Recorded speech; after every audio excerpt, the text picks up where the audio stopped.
জামাত ইসলামের আমির কয়েকদিন আগে ঘোষণা দিয়েছে যে যারা ইসলামী আন্দোলনকে যারা মনে করেন যে ইসলাম ক্ষমতায় গেলে মেয়েদেরকে বন্দী করে রাখবে, জুজুর ভয় দেখাচ্ছেন, আমাদেরকে আপনি ওই জায়গায় বসিয়ে দেখেন, 5 বছরের ভেতরে বাংলাদেশের প্রত্যেকটা মহিলা বলতে বাধ্য হবে যে কিয়ামত পর্যন্ত এরা যেন আর না যায়।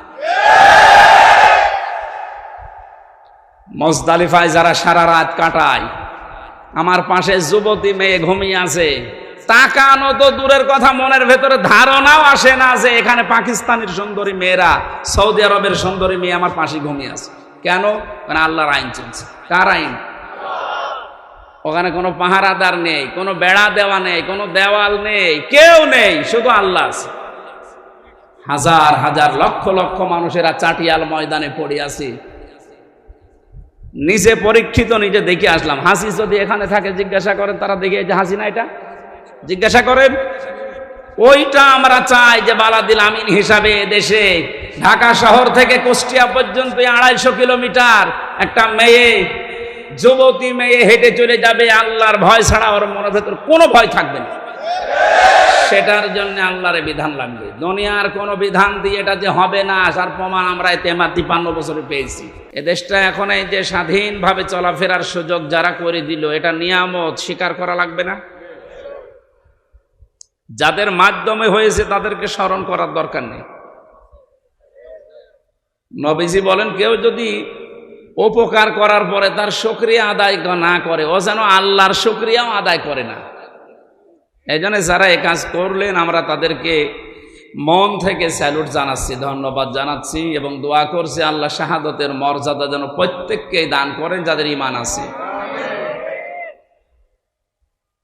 ঢাকাবাসী 2 নম্বরে ওই নিয়ামতটা সামনে আসার পরে মনের ভেতরে একটা আলাদা শান্তি আপনি পাবেন।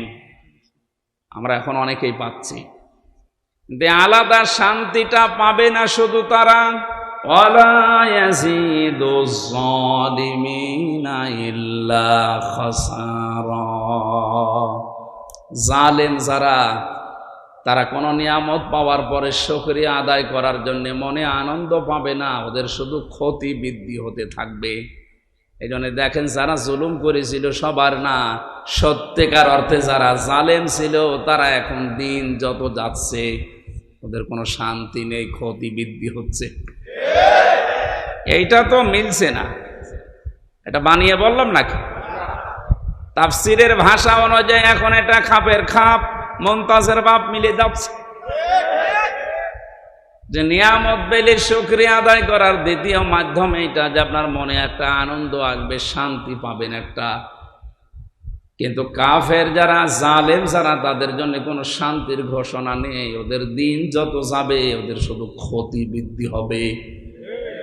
জালেম যারা ছিলেন তারা নিজেদের পায়ে নিজেরা কোড়াল মেরেছেন, কারণ আপনার দুনিয়াও শেষ, পরকাল তো শেষই। কি হলো বলেন তো? আপনার জুলুম করে নিজের জীবনটা ধ্বংস করে দিলেন। এখন যদি বলেন হুজুর তার জন্য একটু দোয়া করেন, কি করব? দোয়া করি, কারণ জালেমদের জন্য দোয়া করলে কবুল হয় না। জালেমদের জন্য দোয়া করাও নিষেধ। কত বড় ক্ষতি করে ফেললেন আপনি নিজের। এখানে লিখে দিয়েছেন ইসলাহি মাহফিল, সংশোধনের জন্য বলছি। কত বড় ক্ষতি যে হয়ে গেছে আপনার, এই ক্ষতি আর ওঠার মতো না। রব্বুল আলামিন জানিয়েছেন, এই পৃথিবীর জালেমেরা আল্লাহু লা ইয়াহদিল কওমাজ জালিমিন। হে নবী, জালেমদেরকে আমি হেদায়েত দেই না, সুতরাং ওর জন্য দোয়া করে আমি হামজা করব কি? ইয়াহদি এটা মজারে, বর্তমান, ভবিষ্যৎ, প্রেজেন্ট, ফিউচার, শুধু এখন না, কিয়ামত পর্যন্ত যত জালেম দুনিয়ায় আসবে, কোন জালেমের জন্য দোয়া করা জায়েজ নেই। এমনকি জালেমের জন্য দোয়া করলে আল্লাহ কবুল করবে না, হেদায়েতও দেবে না। এত রাগ আল্লাহর জালেমদের উপরে। কোরআনে কারিমে সবচাইতে ভয়ঙ্কর মনে হয় আমার কাছে এই আয়াতটা, সূরা শূরা 42 নম্বর আয়াত, 25 নম্বর পারার 6 নম্বর পৃষ্ঠা 13 নম্বর লাইনে আছে, ইন্নামাস সাবিলু আলাল্লাযীনা আল্লাযীনা ইয়াযলিমুনান নাস ওয়া ইয়াবগুনা ফিল আরদি বিগাইরিল হক উলাইকা লাহুম আযাবুন আলীম। এই খেয়াল করে, আমি আমার ঈমান থেকে কথা বলছি, কে আমার দিকে তাকিয়ে আছে, চোখ বন্ধ করে আছে, কি খুশি হবে বেজার হবে না? আমি আমার আল্লাহর দিকে আর আমার ঈমানের দিকে তাকিয়ে বলছি। সত্যি আমি মন থেকে কথাগুলো বলছি, আপনি একটু ভাবেন। আল্লাহ বলেন আমি নিজে মামলা দেব জালেমদের বিরুদ্ধে। খেয়াল করেছেন কত ওজনে কথার? সরাসরি মামলার বাদী আল্লাহ নিজে কেস করবেন। কে? আপনার মনের ভেতরে যদি এরকম কিছু থাকে তো ভয়তে কেঁপে ওঠার কথা যে আল্লাহ মামলার বাদী। আপনার তো অনুভূতি আমি দেখছি না। এখন যদি বলা হয় ডক্টর মোহাম্মদ ইউনূস আপনার নামে মামলা করবে, আপনার মনে হয় খাওয়া দাওয়া বন্ধ হয়ে যাবে। এবং সর্বোচ্চ জায়গায় এখন তিনি আছেন। এরকম ডক্টর ইউনূস পৃথিবীর ময়দানে আছে এখন 228 জন। কারণ 228টা রাষ্ট্র আছে এই দুনিয়ায়, প্রত্যেকটা রাষ্ট্রের আলাদা একজন প্রধান আছে, না নেই? তার ভেতরে ডক্টর মোহাম্মদ ইউনূস একজন। এই 228টা রাষ্ট্রের একটা রাষ্ট্রের প্রধান যদি আপনার নামে মামলা দেবে, ঘোষণা দিয়ে দেয় যে আপনার সব বন্ধ হয়ে যায়, একটু ভাবেন। এরকম ইউনূস 228টা না, আরো যত গ্রহ নক্ষত্র আছে, যত সৃষ্টি আল্লাহর আছে, সবার যিনি হাকিম বিচারক, তিনি বলছে আমি নিজে মামলা দেব। ইন্নামাস সাবিলু আলাল্লাযীনা ইয়াযলিমুনান নাস। কাদের বিরুদ্ধে? ইয়াযলিমুনান নাস। ইয়াযলিমুনা এটাও মজারে, বর্তমান ভবিষ্যৎ, প্রেজেন্ট ফিউচার। নাস মানে মানুষ, যারা মানুষের উপরে জুলুম করেছে এবং করবে। এবার তাম পৃথিবীর সাথে আয়াতটা মিলান। জালেম যারা, তারা হামজার মামলার আসামি না আল্লাহর? কি মনে হচ্ছে বলেন তো? আল্লাহ নিজে মামলা দিচ্ছে, অথচ নিজেই বিচারক তিনি। আলাইসাল্লাহু বিআহকামিল হাকিমিন। সব চাইতে বড় বিচারপতি কে? উনি নিজেই বিচারক, নিজেই মামলা দিচ্ছে, রায় তো উনি দেবে। আপনার কি মনে হয় যে আপনার পক্ষে রায় আসবে? বাদী যিনি, তিনি নিজে বিচারপতি, তিনি মামলা দিচ্ছে নিজে, রায় দেবেন তিনি। কি হচ্ছে এবার বলেন জালেমদের? কত খারাপ বদনসিব, কপাল খারাপ ওই জালেমদের যারা জুলুম করেছে, দুনিয়ায় এখনো করছে। 2 নম্বরে কাদের বিরুদ্ধে আল্লাহর মামলা? আমার মনে হয় দ্বিতীয় আয়াতের দ্বিতীয় শব্দটা না বললে ভালো হয়, এটা একটু ঝামেলা আছে। ওয়ায়াবগুনা ফিল আরদি বিগাইরিল হক। পৃথিবী শান্ত হয়ে যাওয়ার পরে আবার যারা বিশৃঙ্খলা তৈরি করার জন্য চেষ্টা চালায়, তাদের বিরুদ্ধে আল্লাহর মামলা। 5 তারিখের পর থেকে আজকে 27 তারিখ, এই কয়দিনে কতবার বিশৃঙ্খলা তৈরি করার জন্য অনেকে চেষ্টা চালিয়েছে, এখনো চালিয়ে যাচ্ছে। সুতরাং যারা এগুলো করছেন, আপনার বিরুদ্ধে ডক্টর ইউনূসের মামলা না, আল্লাহর মামলা আপনার বিরুদ্ধে।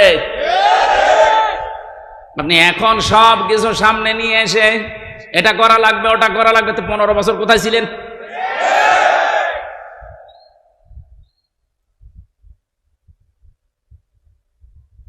আমার যদি শব্দের অর্থ ভুল হয়, যদি আলেম থাকেন একটু বলে দেন। ওয়ায়াবগুনা ফিল আরদি বিগাইরিল হক। পৃথিবীর ময়দানে যারা অন্যায়ভাবে বিশৃঙ্খলা করার জন্য বিভিন্ন মাধ্যম তালাশ করে বেড়ায়। দেখেন তো মাঝে মাঝে এক একটা ইস্যু তৈরি করে মাধ্যম তালাশ করে খালি কি করে বিশৃঙ্খলা তৈরি করা যায়, চেষ্টা চালিয়েই যাচ্ছে। তাদের জন্য আল্লাহর ঘোষণা, উলাইকা লাহুম আযাবুন আলীম। যন্ত্রণাদায়ক শাস্তি তার জন্য আমি দুনিয়ার আখিরাতে রেডি করে রাখছি। কোরআনে কারিমের কিছু মানবেন আর কিছু মানবেন না, তাদের জন্য সতর্ক বার্তা এই সূরা বাকারা ১ম নাম্বার পারা ১২ নাম্বার পৃষ্ঠা ৭ নাম্বার লাইনের ৮৫ নাম্বার আয়াতে আছে। আল্লাহ পাক বলেন, আফাতুমিনুনা বিবাযিল কিতাবি ওয়া তাকফুরুনা বিবায ফামা জাযাউ মান ইয়াফআলু যালিকা মিনকুম ইল্লা খিজিয়ুন ফিল হায়াতিদ দুনিয়া ওয়া ইয়াওমাল কিয়ামাতি ইউরাদ্দুনা ইলা আশাদ্দিল আযাব ওমাল্লাহু বিগাফিলিন আম্মা তা'মালুন। এ পৃথিবীতে লাঞ্ছনা, গঞ্জনা, অপমান, অপদস্থ, কলার পাতায় শুয়ে থাকা লাগবে তাদের জন্যে যারা কোরআনের কিছু বিশ্বাস করে আর কিছু মানতে চায় না। এরকম মানুষ বাংলাদেশে ছিল মানে এখানেও আছে। ওদেরকে কোরআনের নামাজের কথা বললে ঠিক আছে, কিন্তু নামাজের শিক্ষায় ওরা নেই। নামাজ পড়তে বলবেন, তাহাজ্জুদ মিলে ৬ ওয়াক্ত পড়বে, কিন্তু নামাজের যে ২৭টা শিক্ষা একটা বলতে শুরু করে তখন বলবে এটা রাজনীতি। নামাজের প্রথম শিক্ষা কি? এই যে কাতার সোজা করো, ইমাম সাহেব বলে না বারবার? আমি তো কাবায় যতবার নামাজ পড়েছি, কাবার ইমাম, মসজিদে নববীর ইমাম বারবার একামত হয়ে যাওয়ার পরেই মাইকে ঘোষণা দেয় আরবিতে, বাংলা হচ্ছে কাতার সোজা করো, কাতার সোজা করো ৩ বার বলে। ওই সময় বুঝি নাই ১৬ সালে, এখন টের পাচ্ছি যেটার গুরুত্ব কি। কেন বারবার ৫ ওয়াক্ত নামাজের আগে কথা বলা লাগবে ইমাম সাহেবের, তাও একামত হয়ে যাওয়ার পরে? এই জন্যে বারবার কথা নবীজি জানিয়েছেন যেন কাতার যদি সোজা না থাকে, যার জন্য কাতার বাঁকা হবে সেই লোকটা হেদায়েত থেকে চিরবঞ্চিত হয়ে যাবে। এতটুকু শেষ না ব্যাখ্যা? ২য় নম্বর, কাতার সোজা করার ভেতরে যে একতা, ঐক্যবদ্ধ মানুষ, যেভাবে কাতারের ভেতরে কোনো দল মত রাখে না যে এখানে সবাই এক, কারণ এখানে আল্লাহর বিধান পালন করা হবে। কয়টা? হ্যাঁ, না, আল্লাহর বিধান এখানে পালন করা হবে একটা, তার নাম সেজদা। নাম কি? সেজদা দেওয়ার জন্যই তো এত আয়োজন, নাকি অন্য কোনো উদ্দেশ্য আছে? সেজদা দেওয়ার জন্যই মানুষের এত আয়োজন। বিশাল মসজিদ বানিয়েছে, হচ্ছে না। আবার শুনলাম যে 2 তলা করবে, ওই যে গাছতলায় বাসতলায়, ওখানেও নাকি মানুষ বৃষ্টির ভেতরে নামাজ পড়ে।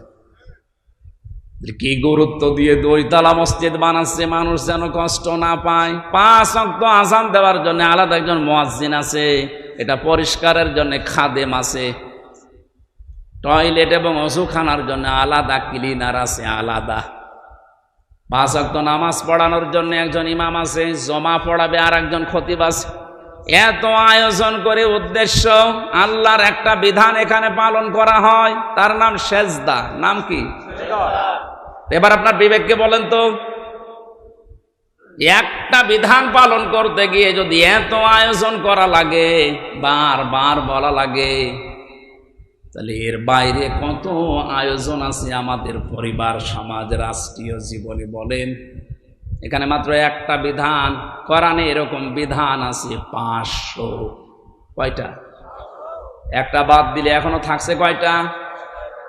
যে 499টা এখন তো আর মসজিদে নেই, বাকিগুলো সব বাইরে।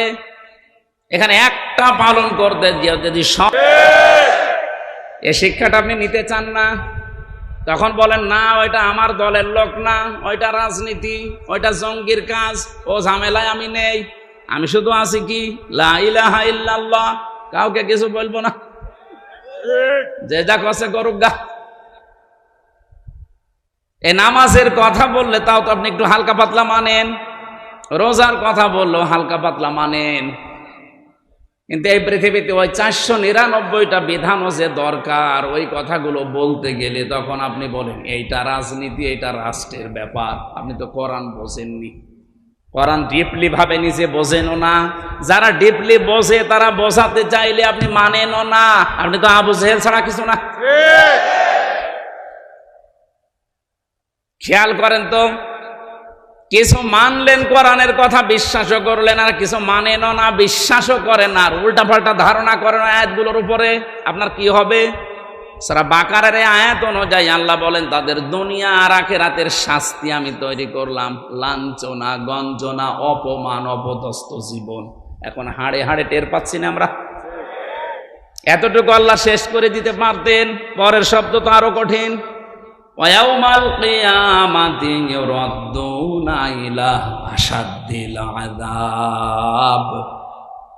যারা তাফসীর বসে জিজ্ঞাসা করেন, আশাদ্দুন ইসমে তাফসীল, সুপারলেটিভ ডিগ্রি, এটা ভয়ঙ্কর শব্দ। আল্লাহ বলেন, মরণের পরে আমি কিয়ামতের ময়দানের দিকে কঠিন আযাব যেখানে সেখানে নিয়ে যাব। এরপরের শব্দটা আরো ভয়ঙ্কর, আমাল্লাহু বিগাফিলিন আম্মা তা'মালুন।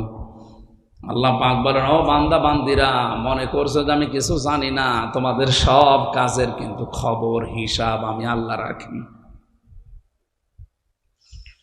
ও ঢাকাবাসী, আয়াতটা পড়ার পরে এই জন্যই তো ভয় লাগছে যে জালেমদের কি হবে। ওদের তো দুনিয়া শেষ হয়ে গেছে, আখিরাতও শেষ। কারণ দোয়া করলে তো অন্য কোনো মানুষের নামে কবুল হয়, কিন্তু জালেমদের জন্য কোনো হেদায়েত নেই। বঞ্চিত, ওরা চির বঞ্চিত করে দিয়েছে আল্লাহ এই কারণে, কারণ সবচাইতে বেশি খেয়াল রাখে আল্লাহ জালেমের জুলুমের দিকে। এটা সূরা ইব্রাহিমের 42 নম্বর আয়াতের প্রথম অংশে আছে, 13 নম্বর পারা 19 নম্বর পৃষ্ঠা 12 নম্বর লাইনে আছে, ওয়ালা তাহসাবান্নাল্লাহা গাফিলান আম্মা ইয়ামালুজ জালিমুন। আল্লাহ পাক বলেন, কি মনে করো দুনিয়ার মানুষেরা যে আমি জালেমদের কোনো খবর রাখি না, জালেমদের কোনো হিসাব আমার কাছে নেই? আরে বেটা, পৃথিবীর সবচাইতে বেশি খেয়াল রাখি আমি জালেমের জুলুমের দিকে, তীক্ষ্ণ নজর রাখি। এমনিতেই আমার নজর তো তীক্ষ্ণ।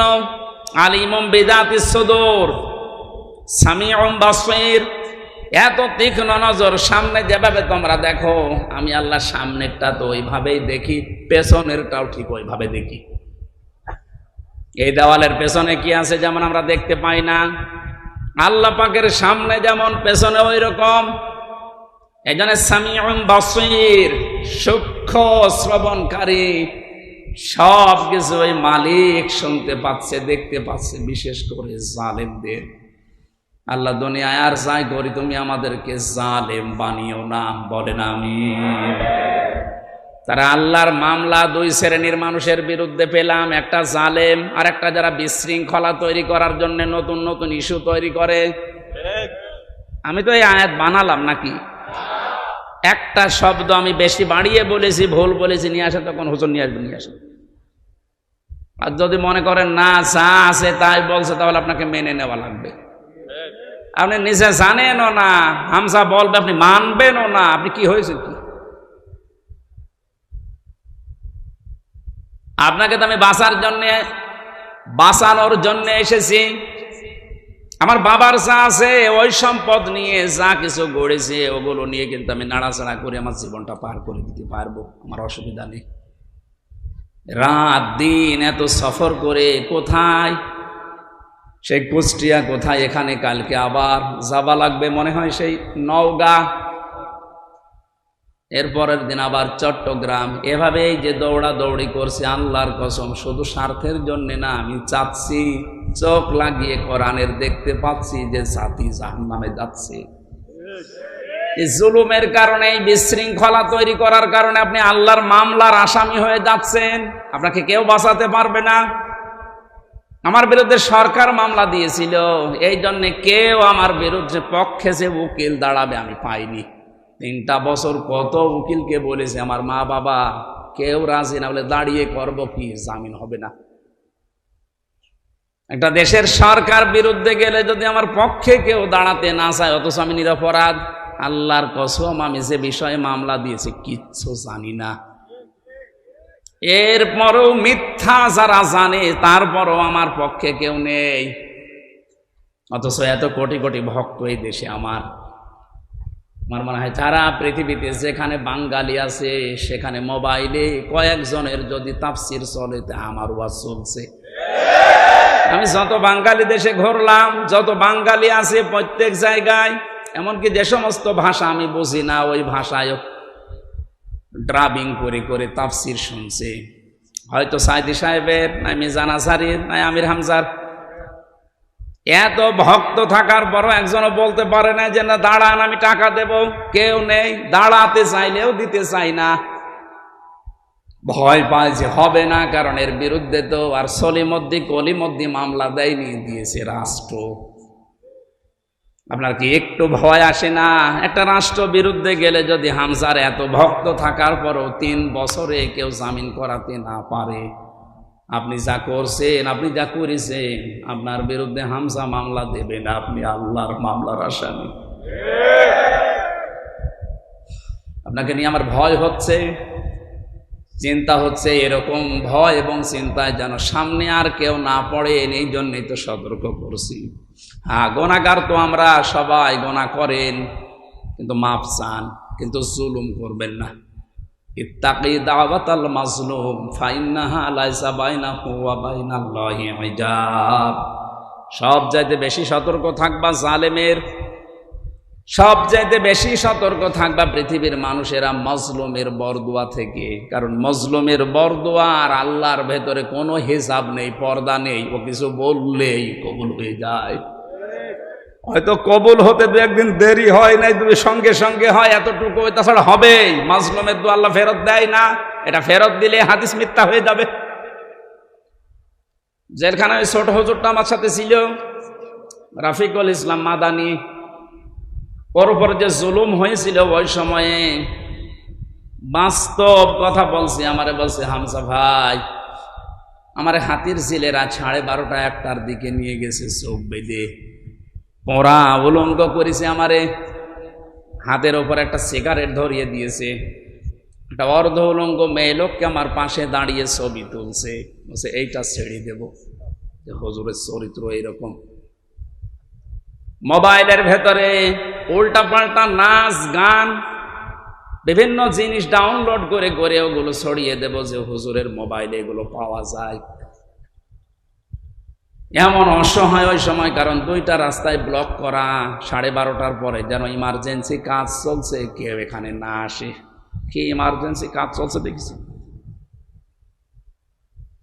মাজলুম কি আমি সেইটা বোঝানোর জন্য এটা বললাম, কারণ এটা আমি শুনেছি ওর কাছে। শেষেও বলছে, এসআইকে জিজ্ঞাসা করলাম যে ভাই আপনারা যা করছেন এটা কি হারুন স্যার জানে? 3 ইঞ্চি হারুন বলছে জানে না, মানে হারুনিতে করাচ্ছে। অথচ রিমান্ডে থাকতেও কত ভালো ভালো কথা আমার সাথে বলছিল, কত ভালো আচরণ দেখাচ্ছিল। তলে তলে যে এত বড় ক্ষতি করবে আমি বিশ্বাসও করতে পারি নাই। এই জন্যে জিজ্ঞাসা করলাম যে হারুন স্যার কি এটা জানে না, মানে উনি করাচ্ছে। সে এত অসহায় আমার কাছে মনে হচ্ছিল ওই সময় যে আমার তামাম পৃথিবীতে মনে হয় আল্লাহ বাদে আর কেউ নেই। কিসের মা বাবা, আত্মীয় স্বজন, দলের লোক সব শেষ। ওই মুহূর্তেই দোয়া করেছেন, আল্লাহ আমাকে যেভাবে যা কিছু ওরা দেখেছে, যারা যারা এর সাথে জড়িত, ওদের সব কিছু এভাবে তুমি দেখিয়ে দিও। আল্লাহ যে কবুল করেছে তার প্রমাণই হারুন। যদি মিথ্যা মনে হয়, আপনি 3 ইঞ্চি শোনেননি? তাম দুনিয়ার মানুষের ভিডিও দেখে ওর এখন বাইরে আসার কোনো কায়দা আছে? বাইরে আসলে তো মানুষ পিটিয়ে মেরে ফেলবে, আর বের হলেই আওয়াজ শোনে 3 ইঞ্চি। কি একটা আওয়াজ বলেন! মহিলারা পর্যন্ত আওয়াজ দিচ্ছে যে 3 ইঞ্চি। ছোট হুজুরটার মনে হয় অত ইঞ্চি না, কিন্তু এর কি হইল? ওর যদি 1.5 ইঞ্চি হয়, আল্লাহ ডবল করে এর 3 ইঞ্চি দেখিয়ে অপমান একেবারে সর্বোচ্চ পর্যায়ে পৌঁছিয়ে দিয়েছে। এই জন্য সতর্ক থাকবেন, আপনার দ্বারা কেউ যেন মাজলুম না হয়, জুলুমের শিকার না হয়। এটা গুরুত্বপূর্ণ বিষয়। আল্লাহ আমাকে সহ যারা আমরা এখানে এসেছি এই বিষয়টাই খুব সেন্সিটিভ থাকার তৌফিক দেন, বলেন আমিন।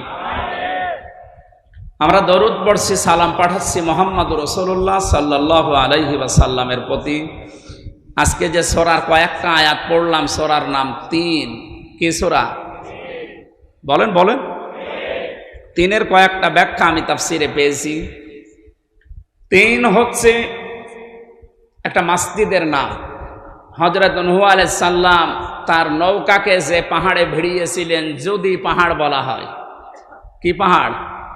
ওই সময় যে বন্যা হয়েছিল বিশাল, ওই বন্যার কারণে নৌকায় চড়ে যেই পাহাড়ে থেমেছিলেন 40 দিন পর, ওই পাহাড়ের নাম হচ্ছে 3। ওই পাহাড়ের নাম কি? ওখানে একটা মসজিদ বানিয়েছে, ওই মসজিদের নামই 3। কোন কোন মুফাসসিরিন ইকরাম এই মতটা দিয়েছেন। কেউ জানিয়েছেন না 3 মানে 3 ফল। 3 মানে কি?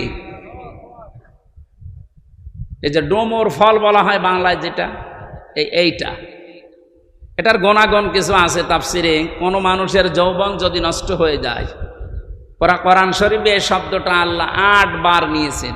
কয়বার? এই 8টা। ডোমর মানে আমাদের এই আশপাশ জেলায় বা আশপাশ দেশে, যে ভারত, পাকিস্তান, বাংলা, এই ডোমর না, এটা সৌদি আরবে বেশি হয়, মধ্যপ্রাচ্যে। ওই সমস্ত পাহাড় অঞ্চলে যেগুলো হয় বেশি, পাথরের পাহাড়ের ভেতরে এগুলো হয়। এই ডোমর ফল 8টা। আর জাইতুন যেটা জলপাই বলা হয়, এটা পুরা কোরআন শরীফে মনে হয় 11 বারের উপরে ব্যবহার হয়েছে। আমার এখন সঠিকটা মনে আসছে না। যাক, আপনি তাফসিরে এই সূরা 3-এর তাফসির দেখলেই পাবেন। এই ফল এই দুইটা যদি কেউ মধুর সাথে মিশিয়ে খেজুর দিয়ে সকালবেলা খেতে পারে, আস্তে আস্তে তার হারানো যৌবন ফিরে পাবে। তাহলে বুড়ো মানুষ আবার এটা করতে চাই না। আর এই যে মানিক্কা, এই মানিক্কা যদি খায়, ও জিনিসই উড়ে গেছে, ও খেয়ে করবে কি? ওরা জিনিস আর নেই, ওর এখন অপারেশন চলছে ওই জিনিসে। একটা মানুষকে আল্লাহ কত ধরনের অপমান করতে পারে, এর জীবনী না দেখলে আমরা টের পাতাম না। এটা সুপ্রিম কোর্টের একটা বিচারপতি, তারে যে যা পারছে তিল ঘষে দিতেই আছে। একটা মানুষের রাগ কোন পর্যায়ে গেলে এই ধরনের মানুষকে কিল ঘষে দেয়, আবার শুয়ে রেখেছে কলার পাতার উপর, একটা জাজিম দিলেও তো হয়।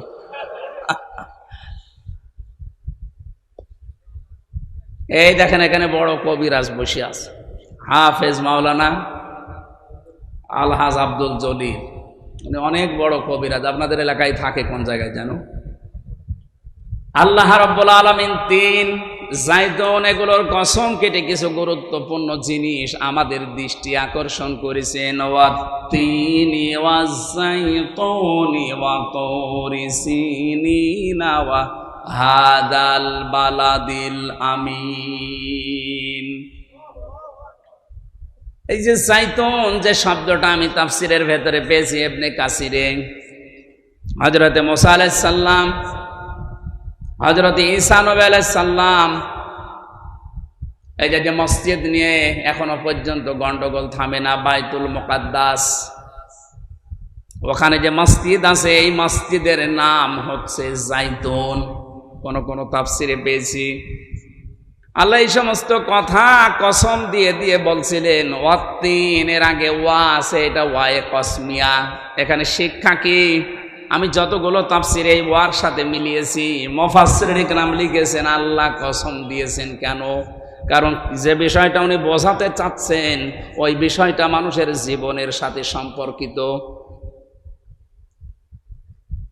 যে বিষয়ের সাথে সম্পর্কিত আলোচনা আল্লাহ করতে চান, ওই বিষয়ের কসম আল্লাহ আগে দেন। মানুষের জীবনের সম্পর্ক যেহেতু সময়ের সাথে, এজন্য সময়ের কসম দেওয়ার আগে আল্লাহ ওয়া ব্যবহার করেছেন, ওয়াল আসরে, সময়ের কসম। যে বিষয়টা আমি আবার বলছি, উনি যেটা জানাতে চায়, ওই বিষয়টার আগে উনি কসম করেন মানুষকে সতর্ক করার জন্যে। আমরাও তো দুনিয়ায় কসম করি বা করব, কার নামে? আল্লাহর চাইতে বড় যেহেতু আর কেউ নেই, এই জন্য আমাদের কসম করা লাগবে শুধুমাত্র আল্লাহর নামে, তাছাড়া আর কারো নামে কসম করা জায়েজ নেই। কিন্তু উনি যেহেতু বড়, ওনার চাইতে আর কেউ বড় নেই, ওনারও তো কসম করা লাগছে। উনি কসম করেন তখন এইটা দেখে যে আমি কি বলতে চাই ওই বিষয়টা আগে নিয়ে এসে কসম কাটেন।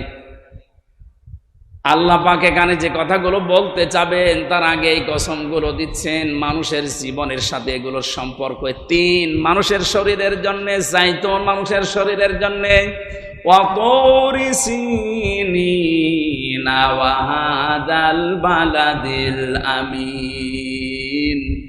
এই যে তুরি সিনিন, সিনাই পর্বতের কসম। এই সিনাই পর্বতে যে ঘাসগুলো জন্ম নেয়, এটা মানুষের শরীরের বহু রোগের উপশম এর ভেতরে আল্লাহ রেখে দিয়েছেন। যেন দুনিয়ায় যত রোগ আছে প্রতিটি রোগের ঔষধ আল্লাহ এই গাছ গাছড়া লতা পাতা এর ভেতরে আছে। এনার মতো খুঁজে বের করা লাগবে। হযরতে মুসা আলাইহিস সালামের ঘটনা পড়লাম এই জায়গায়, তাফসীর আকারে কথা বলছি, এজন্যে থেমে থেমে বলছি, আমি সুর দিচ্ছি না। কোরআনে কারিমে হযরতে মুসা আলাইহিস সালামকে আল্লাহ 40 জন নিয়ে গিয়েছিলেন কথা বলার জন্যে। যেই ময়দানে তিনি কথা বলতেন ওই ময়দানটার নাম তুরে সিনিন, সিনাই পর্বত বলা হয়। আল্লাহ পাক নিজে তার সাথে কথা বলার কারণে নামটাই পাল্টিয়ে গেছে কালিমুল্লাহ। মুসার নাম কি? তিনি আল্লাহর সাথে কথা বলতেন। হযরতে মুসা আলাইহিস সালাম যে 40 জন নিয়ে গিয়েছিলেন, এটা এত ঘাড় তেড়া ছিল ওরা মুসা নবী কথা বলে বের হয়ে যখন আসে বলে না, তোমার এই কথা আমরা বিশ্বাস করতে পারি, আমরা আল্লাহকে দেখতে চাই। আল্লাহ পাকের কাছে হযরতে মুসা আর যে জানালেন, আল্লাহ এরা তো তোমাকে দেখতে চাই। আল্লাহ সাফ বলেছিলেন লাং তারানি, সম্ভব না। শুধু তারানি বললে অর্থ হয়ে যেত, লাং দিলেন কেন? মুফাসসিরিন ইকরাম লিখেছেন এই পৃথিবীতে কোন সৃষ্টির জন্য তার স্রষ্টাকে এই চোখ দিয়ে দেখা সম্ভব না। অথচ কত ভণ্ড পীর এই বাংলাদেশে আগে ছিল, এখনো আছে, ওরা আল্লাহর সাথে কথাও হয়, দেখাও হয়। এগুলো ডাহা মিথ্যা কথা। লা তুদরিকুল আবসার ওয়া হুয়া ইউদরিকুল আবসার। কোরআন জানাচ্ছে যে এই চোখ দিয়ে কখনো এই দুনিয়ায় আল্লাহর সাক্ষাৎ সম্ভব না, ও পাওয়ারই আলাদা। মুসা আলাইহিস সালামকে আল্লাহ শুধু একটা ঝলক দেখিয়েছিলেন নূরের, উনি পর্যন্ত যারা ছিল সব মারা গেছে আর উনি অজ্ঞান হয়ে পড়েছিলেন। জ্ঞান ফেরার পরে বলে, আল্লাহ একটা ক্ষতি হয়ে গেল আমার, এমনি জাতির লোকের আমারে মানতে চায় না, আর এদের ভেতর থেকে আমি নকিব, প্রতিনিধি, দলপতি, এদেরকে নিয়ে এসেছিলাম মাথা মাথা দেখে দেখে, আর এরা এখন মারা গেল। আমি যদি এখন ফিরে যাই, আমার দাওয়াত তো নেওয়া দূরের কথা, আমার এলাকায় ঢুকতেই দেবে না, দয়া করে এদের আবার তুমি জিন্দা করে দাও। আল্লাহ পাকের সাথে মুসা নবী যেখানে কথা বলতেন ওই জায়গাটার নামের কসম আল্লাহ দিচ্ছেন, ওয়াতুরি সিনিনা ওয়া হাদাল বালাদিল আমিন। হে নবী, এই যে নিরাপদ শহর মক্কা এর কসম দিলাম। কেন জানেন? কারণ তামাম পৃথিবীকে আমি আল্লাহ মক্কা নগরের মতো নিরাপত্তা দিয়ে ঢেকে রাখতে চাই। বিশ্বনবীকে যেদিন বিদায় করার জন্য আবু জেহেল সংসদে আইন পাশ করেছিল রানন্না দোয়ায়, ওই দিন মুহাম্মদুর রাসূলুল্লাহকে আল্লাহ উনি যখন বিদায় নিয়ে যাবেন, যে পাহাড়ের কাছে তাকিয়েছিলেন কাবা শরীফের দিকে, যে কাবা তোর কাছে থাকার খেদমত করার বড় আশা আমার ছিল, কিন্তু তোর নিষ্ঠুর সন্তানরা আমরা থাকতে দিল না, আমি আবার আসব। সেই সময় আল্লাহ আয়াতগুলো জানিয়েছিলেন, লা উকসিমু বিহাদাল বালাদ ওয়া আনতা হিল্লুম বিহাদাল বালাদ।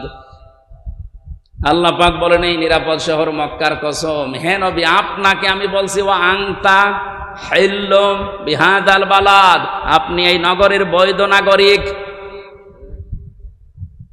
এ বাংলাদেশে যারা জন্ম নিয়েছে তারা এই দেশের নাগরিক।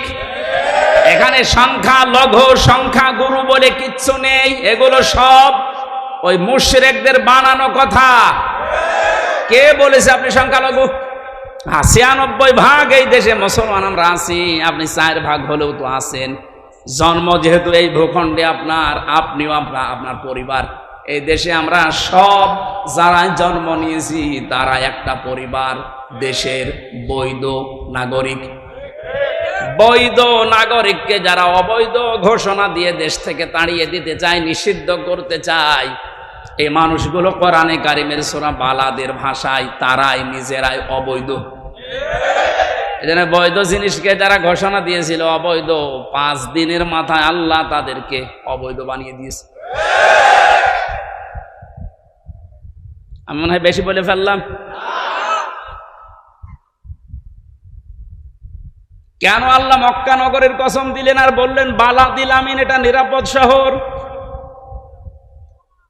কোরআনে কারিমের বহু জায়গায় আল্লাহ এই আয়াতটার ব্যাখ্যা দিয়েছেন। সূরা আলে ইমরানের ভেতরে আল্লাহ জানিয়েছেন, হে নবী, এ মক্কা নগরী এত নিরাপত্তা বেষ্টিত একটা শহর আমি বানিয়েছি, কেউ যদি হেরেম শরীফের এলাকায় প্রবেশ করে তাকে মেরে ফেলা জায়েজ নেই, এত নিরাপদ, সে যত অপরাধী হোক। আমার মনে হয় কোরআনে কারিমের এই নিয়ম নীতি বিশ্বনবী যখন চালু করতে পেরেছিলেন, পুরা মক্কা নগরী না, পুরা আরব জাহানকে আল্লাহর নবী এমন বানাতে পেরেছিলেন যেটা মায়ের কোলে মানুষ আছে। ওই দৃশ্যটা আমরা এখন দেখতে চাই। এ দেশটা 53 বছর হয়ে গেল স্বাধীন হয়েছে, বিভিন্ন মানুষের দায়িত্ব পালন করা আমরা দেখেছি, কিন্তু বালাদিল আমিন আমরা পাইনি। চাচা এরশাদ ঘোষণা দিয়েছিল মরণের আগে যে বাইরে থাকলে খুন, ঘরে থাকলে গুম। আল্লাহ পাক বলেন, না, আমার আইনগুলো যদি সত্যি চালু করতে পারো, আমিও তোমাদের পৃথিবীর যে জায়গায় চালু হবে ওই জায়গাটা বালাদিল আমিন বানিয়ে দেব। 53 বছরে যেহেতু আমরা দেখেছি, বাবা চালিয়েছে, স্বামী চালিয়েছে, চাচা চালিয়েছে, বোন চালিয়েছে, ভাবিও চালিয়েছে, এখন শুধু দেখতে বাকি আছে যে কোরআন দিয়ে চললে দেশটা কেমন দেখা যায়। বালাদিল আমিন যদি সত্যি দেখতে চান, আল্লাহর কসম দিয়ে আমি বলতে পারি, কোরআনের নিয়ম নীতি যেগুলো আছে 500 আয়াত শরীয়তের বিধান, কয়টা? এর ভেতরে সংসদে কায়েম করার মতো আছে 73টা। কয়টা? 73টা ধারা যদি সত্যি আমরা কায়েম করে দিতে পারি, সারা বাংলাদেশটা আমার আল্লাহ বালাদিল আমিন বানিয়ে দেবেন। বিশ্বাস যদি না হয় আপনি কায়েম করে দেখেন। জামাত ইসলামের আমির কয়েকদিন আগে ঘোষণা দিয়েছে যে যারা ইসলামী আন্দোলনকে যারা মনে করেন যে ইসলাম ক্ষমতায় গেলে মেয়েদেরকে বন্দী করে রাখবে, জুজুর ভয় দেখাচ্ছেন, আমাদেরকে আপনি ওই জায়গায় বসিয়ে দেখেন, 5 বছরের ভেতরে বাংলাদেশের প্রত্যেকটা মহিলা বলতে বাধ্য হবে যে কিয়ামত পর্যন্ত এরা যেন আর না যায়। মুজদালিফায় যারা সারা রাত কাটায়, আমার পাশে যুবতী মেয়ে ঘুমিয়ে আছে, তাকানো তো দূরের কথা, মনের ভেতরে ধারণাও আসে না যে এখানে পাকিস্তানের সুন্দরী মেয়েরা, সৌদি আরবের সুন্দরী মেয়ে আমার পাশে ঘুমিয়ে আছে। কেন? কারণ আল্লাহর আইন চলছে। কার আইন? ওখানে কোনো পাহারাদার নেই, কোনো বেড়া দেওয়া নেই, কোনো দেওয়াল নেই, কেউ নেই, শুধু আল্লাহ আছে। হাজার হাজার লক্ষ লক্ষ মানুষেরা চাটিয়াল ময়দানে পড়ে আছে। নিজে পরীক্ষিত, নিজে দেখে আসলাম। হাসি যদি এখানে থাকে জিজ্ঞাসা করেন, তারা দেখে যে হাসি না, এটা জিজ্ঞাসা করেন। ওইটা আমরা চাই যে বালাদিল আমিন হিসাবে দেশে ঢাকা শহর থেকে কুষ্টিয়া পর্যন্ত 250 কিলোমিটার একটা মেয়ে, যুবতী মেয়ে হেঁটে চলে যাবে, আল্লাহর ভয় ছাড়া ওর মনের ভেতর কোনো ভয় থাকবে না। সেটার জন্য আল্লাহর বিধান লাগবে। দুনিয়ার কোনো বিধান দিয়ে এটা যে হবে না, তার প্রমাণ আমরা 53 বছরে পেয়েছি। সুতরাং আল্লাহ যেটার ঘোষণা দিচ্ছেন, কসম দিচ্ছেন যে এই নিরাপদ শহরের কসম, বাংলাদেশকেও নিরাপদ শহর বানাতে হলে, আমার অধিকারগুলো আদায় করতে হলে আল্লাহর চাইতে আর কেউ নেই। ওনার বিধানটা নিয়ে আসেন, উনি ভালো জানে যে কিভাবে আপনাকে বানিয়েছে।